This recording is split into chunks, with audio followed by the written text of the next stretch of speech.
discuss hopefully long-term plans with a bunch of them, and on top of that, I mean, obviously excited for the new draft prospects that we get to meet here. So last season, congratulations to the Chiefs, our organization, Clark, Mark, Andy.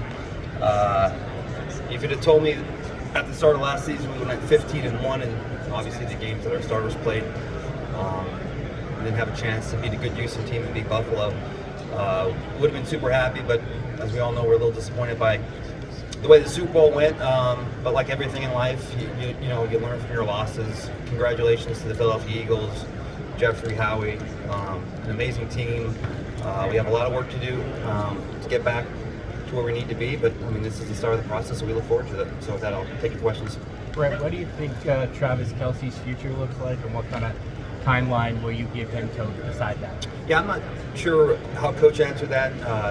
How we left at the end of the season is that he was fired up. He has one more year under contract, and still think he has that fire and desire to play. And as far as I'm concerned, there is no deadline. I think we left it as he'd be back, and we're excited to get him back and get him going. Is it too early to look at extensions for other key guys like Duffy and Karlaftis, who might be on contract for one more year? Yeah, that'll be on the list of things to do. We'll get through, obviously, this phase here. We'll get with the agents on the pending free agents and put a free agency plan together. And then I would anticipate getting through the draft and then having the summer to work with. But certainly those are two really good players, and I'd like to get those guys hopefully done if possible. But we'll certainly have dialogue if not before the draft, right after the draft. In your time with the team, you guys have had a number of hits on late round guys. Snead, Pacheco, Gray come to mind. Does your philosophy in the draft change as the later rounds go on and there's more of that boomer bust potential, or is your mindset the same the whole way? Yeah, I think we just exhaust the numbers. I think every year it's we always talk about that, you know, this in our scouting meetings.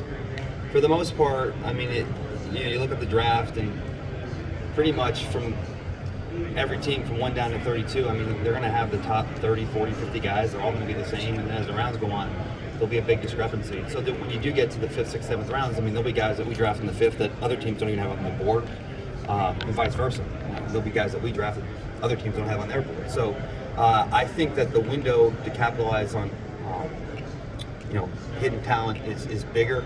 Again, I think all the names are the same the first 2 or 3 rounds, but once you get into the later rounds, it's how much tape work you're digging on and the vision, and this is why I think we do a good job of kind of trimming the fat and really narrowing the guys we like in those late rounds and going over all those names with the coaches. I think we have a pretty good process, but really it's just a matter of the time spent, and I think the additional time that we spent, I think, really has paid off the last few years.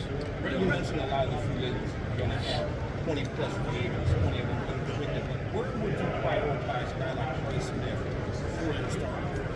Yeah, I mean, he's obviously at the top of the list, and we've already had some good dialogue with him and with the CAA and Torrey and Jimmy and his crew. So obviously a lot to work through, but I mean, this is the time of the year to do that. And again, we've already had some initial dialogue, and that will continue on this week and in the days to come leading up before free agency. So we'll certainly do what we can and feel pretty optimistic about our possibilities there.